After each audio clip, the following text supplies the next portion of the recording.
चिराए काठी बताइब हम। पूछी भौजी की कैसे चिराए काठी बताइब हम। कहती हो ओढ़नी से चिराइल खा जोई हो झूठे कसम। कहती हो ओढ़नी से चिराइल खा जोई हो झूठे कसम। ए सोना न त लगबू पिटाए अब ही बा मीटर गरम। ए जानू न त लगबू पिटाए अब ही बा मीटर गरम।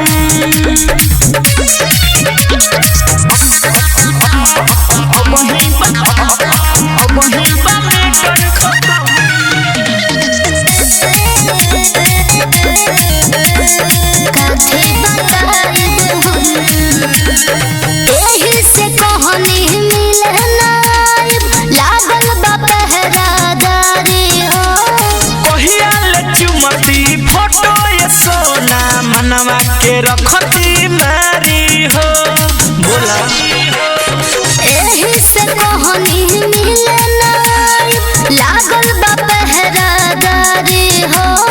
पहिया ले चुमती फोटो ये सोना मनवा के रखती मारी हो।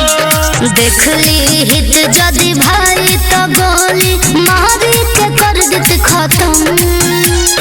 देखली हित जदि भाई तो गोली मारी के कर दित खत्म। पूछी भौजी के कैसे चिराए काठी बताइब हम। कहती हो ओढ़नी से चिराइल मेटरे हो जाई खत्म।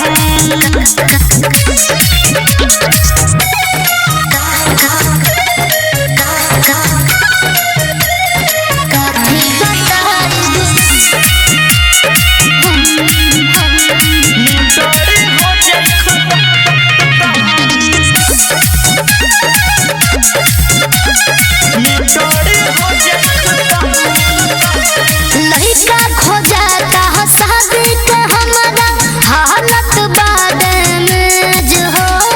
काहे न कहत बारू की करम भोला धमाल से मोरे जहो।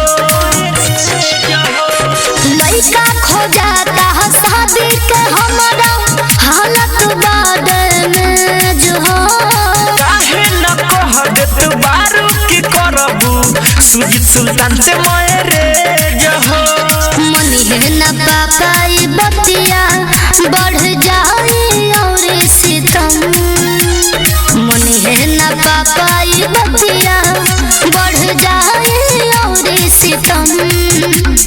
पूछी भौजी की कैसे चिराए काठी बताइब हम।